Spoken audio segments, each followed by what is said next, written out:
सवाल करता हूं। आप काफी देर से आकर के बैठे हैं, मुझे पता है खड़गे जी का इंतजार कर रहे हैं, केसी वेणुगोपाल जी का इंतजार कर रहे हैं। आज हम अखिल भारतीय राष्ट्रीय कांग्रेस की 138वीं ये जो फाउंडेशन डे है वो मना रहे हैं। जो लोग बाहर खड़े हैं उनसे मैं गुजारिश करूंगा कि आप पंडाल के अंदर आ जाएं, क्योंकि थोड़ी देर में हमारे मुख्य अतिथि पहुंचने वाले हैं। अभी आप साथी कन्हैया को सुन रहे थे, कन्हैया जी ने बहुत अच्छा बोला। मैं भी 4-5 मिनट आपके सामने हूं। हम आतिशे सोजा में भी हक बात कहेंगे, हम आतिशे सोजा में भी हक बात कहेंगे, कुंदन की तरह दहर में ताबिंदा रहेंगे। तारीख बताती है कि हर दौरे सितम में हम जिंदा थे, हम जिंदा हैं, हम जिंदा रहेंगे। क्या बात है।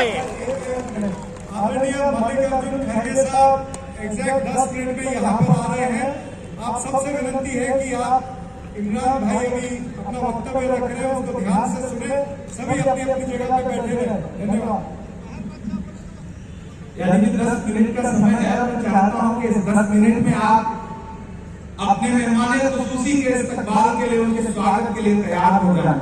जो पीछे लोग बैठे हैं उनसे मैं गुजारिश करूंगा कि जहां हैं जैसे हैं आप बैठ जाएं।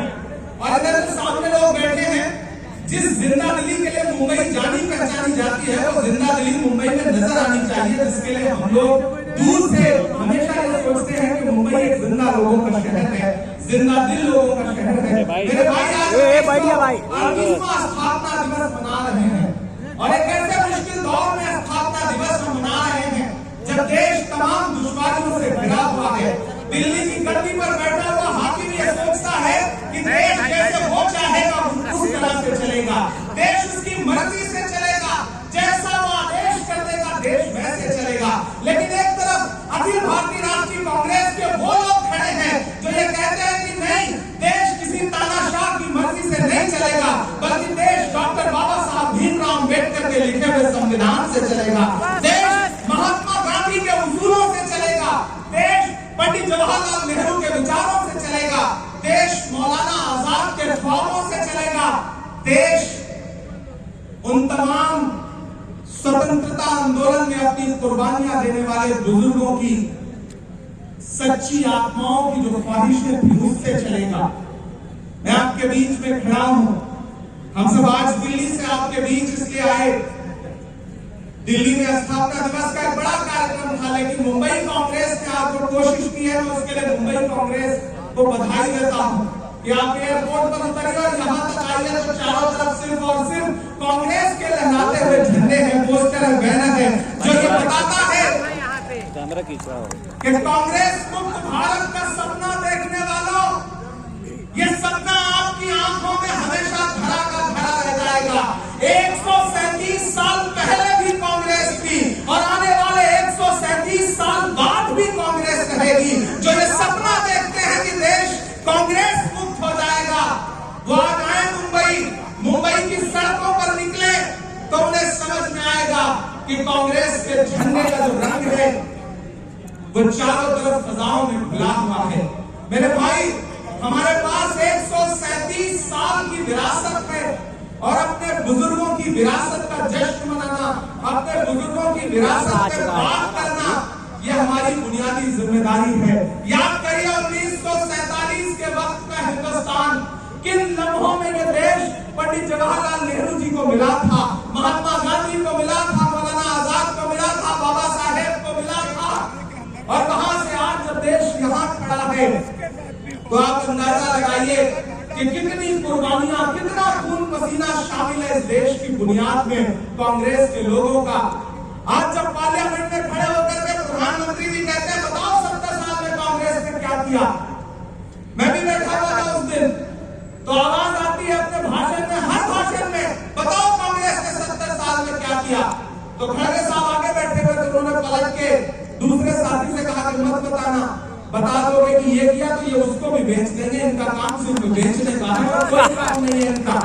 पिछले 70 साल में जो कुछ कांग्रेस ने किया है, पिछले 7 साल में 7.5 साल में भारतीय जनता पार्टी ने सिर्फ और सिर्फ उन बुनियादी चीजों को बेचने के अलावा किया ही क्या है। कभी कैसी आदमी ने कहा था कि ये जमीन तब भी निकल लेने पर आमादा थी।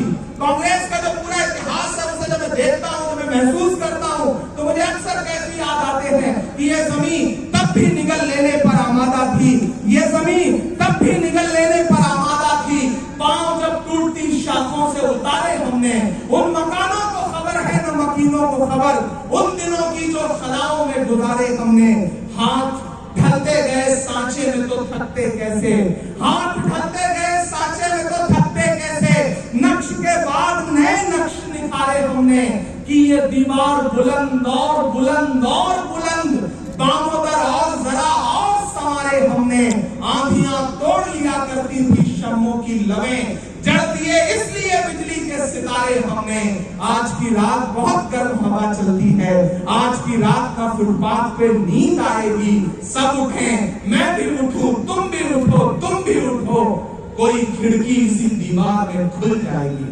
मेरे भाई, जो ये सोचते हैं कि देश का सारा सिस्टम उनके कब्जे में है, जो ये सोचते थे कि कोई भी शख्स अब उनके सामने खड़ा नहीं हो सकता, लेकिन एक अकेले शख्स ने इस कड़कड़ाती ठंड में भी एक टी-शर्ट और एक ट्राउजर में कन्याकुमारी से निकल के दिल्ली पहुंच करके ये बता दिया कि तानाशाही हुकूमतें कितनी भी ताकतवर क्यों ना हो जाएं, लेकिन कोई गांधी के रास्ते पे चलता हुआ जब आगे बढ़ता है तो बड़ी बड़ी हुकूमतों को डर जाना पड़ता है। मैं सलाम करूंगा अपने नेता राहुल गांधी जी को कि वो जब कन्याकुमारी से निकले तो हम सारे लोग इस बात के गवाह हैं, यहाँ बैठा हुआ हर नेता इस बात का गवाह है कि जिस तरह से वो कन्याकुमारी से चले तो सब सोचते थे कि कितना दिन चलेंगे, कितनी दूर चलेंगे। लेकिन याद करिए, 4 दिन पहले जब वो दिल्ली में इंटर कर रहे थे तो पूरी की पूरी सरकार, प्रधानमंत्री समेत इस बौखलाहट में थे कि कैसे इनको दिल्ली में आने से रोका जाए। मेरे भाई, ये है हमारे नेता की ताकत, ये है राहुल गांधी की ताकत। मैं उनको सलाम करता हूँ। भाषण आप बहुत सारा सुन रहे हैं, मैं चूंकि शायर हूँ तो मैं कोशिश करूंगा कि मैं अपने लहजे में बात कर लूं। सबसे पहले तो मुंबई को, महाराष्ट्र को बहुत शुक्रिया अदा करता हूँ कि जिसने मेरी एक आवाज को समर्थन करके, उसका साथ दे करके उसे देश की सबसे बड़ी पंचायत में, राज्यसभा में पहुंचाया और अपना प्रतिनिधित्व करने का, अपनी सेवा करने का मुझे मौका दिया। तो मैं पूरी मुंबई को, पूरे महाराष्ट्र को इस बात के लिए बहुत धन्यवाद दूंगा। यहाँ पृथ्वीराज चौहान जी बैठे हुए, असलम शेख साहब बैठे हुए, बहन वर्षा गायकवाड़ जी बैठी है, अमीन पटेल साहब बैठे हैं, जीशान हमारे साथी बैठे हैं, मानिक राव जी बैठे हैं और हमारे चरण सिंह जी बैठे हुए हैं, आदरणीय संपत भाई बैठे हुए हैं। मैं सबका शुक्रिया अदा करूंगा, जो नाम छूट जाए उनके लिए माफी भी चाहूंगा। मैं एक नज़्म आखिर में सुनाना चाहता हूं ताकि आप हमारे मेहमानों खुसूसी का स्वागत करने के लिए तैयार हो जाए, मुख्य अतिथि का स्वागत करने के लिए तैयार हो जाए। बस आपसे छोटी सी गुजारिश है कि थोड़ी सी जिंदा दिली मुझे और आपकी चाहिए। इधर जो बाईं तरफ हमारे तमाम साथी बैठे हैं, दूसरे स्टेज पे मैं उनका भी स्वागत करता हूँ। एक एक का नाम ले पाना बहुत मुश्किल रहेगा, लेकिन मेरे भाई, ये लड़ाई बहुत बड़ी है और इस लड़ाई में हमें एक एक शख्स को जोड़ करके आगे बढ़ना है, तब जाकर के हम इस लड़ाई पर उनका मुकाबला कर पाएंगे। मैं बहुत छोटी सी नज़्म आपको सुनाता हूँ। आज रास्ते में आते आते जो नज़्म हुई है वो नज़्म आपको सुनाऊंगा। वो एक शख्स जिसका पोस्टर लगा हुआ है, जिसका कटआउट खड़ा है, जिसका नाम है राहुल गांधी। मैं यात्रा में चल रहा था तो केरल में किसी पत्रकार ने मुझसे कहा कि इमरान साहब, आप राहुल गांधी जी के साथ चल रहे हैं, कैसा महसूस कर रहे हैं? तो मेरे जवाब को अपना जवाब समझना। मैंने कहा कि अगर मैं महात्मा गांधी के दौर में पैदा हुआ होता तो अंग्रेजों के खिलाफ उनके साथ भी पैदल चल रहा होता। मेरी खुशनसीबी है कि मैं इस दौर के गांधी के साथ पैदा हुआ हूँ, मैं राहुल गांधी के साथ पैदा हुआ हूँ, तो नए अंग्रेजों के खिलाफ उनके साथ कदम से कदम मिला करके पैदल चल रहा हूँ, देश को जोड़ने के लिए अपने पांव के छालों की परवाह किए बगैर मैं चल रहा हूँ। तो मैं आपको एक नज़्म सुनाता हूँ। यहाँ नगमा जी बैठी हुई हैं, हमारे माइनॉरिटी डिपार्टमेंट के स्टेट चेयरमैन हाजी बब्बू साहब बैठे हैं, प्रभारी अहमद साहब बैठे हुए हैं। मैं सबको जोड़ करके एक नज़्म आपको सुनाता हूँ। हिंदू मुस्लिम सिख ईसाई सबका प्यारा राहुल भाई। क्या बात है।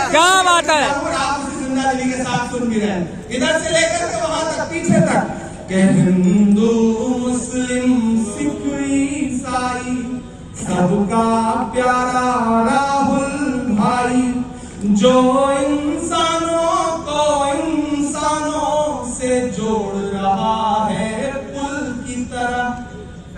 समाज टूटा है, जो बटा हुआ है, ये जो कोशिश है, ये जो नारा है कि नफरत छोड़ो भारत जोड़ो, उसे मैं नजर में पिरोने की कोशिश करता हूं कि हिंदू मुस्लिम सिख ईसाई सबका प्यारा राहुल भाई, इंसानों को जो इंसानों से जोड़ रहा है पुल की तरह।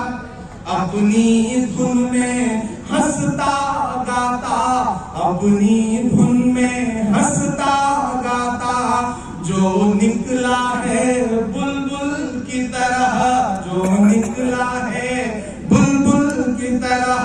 आने वाली सदियों में कोई अब होगा ना कोई राहुल की तरह। इंसानों को इंसानों से जो जोड़ रहा है पुल की तरह। आने वाली सदियों में कोई अब होगा नहीं राहुल की तरह। हिंदू मुस्लिम सिख ईसाई सबका प्यारा राहुल भाई, के नफरत के सभी तूफानों का रुख पीछे मोड़ते जाएंगे।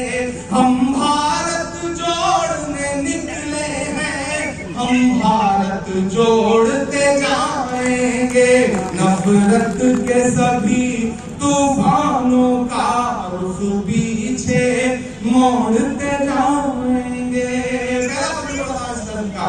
कि चाहे गोरे हैं या काले हैं, सीनों में दर्द संभाले हैं, पैरों में भले ही छाले हैं, पर हम नहीं रुकने वाले हैं।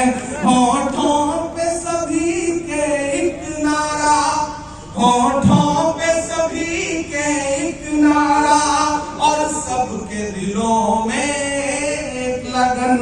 आबाद रहेंगे अपना वतन, जिंदाबाद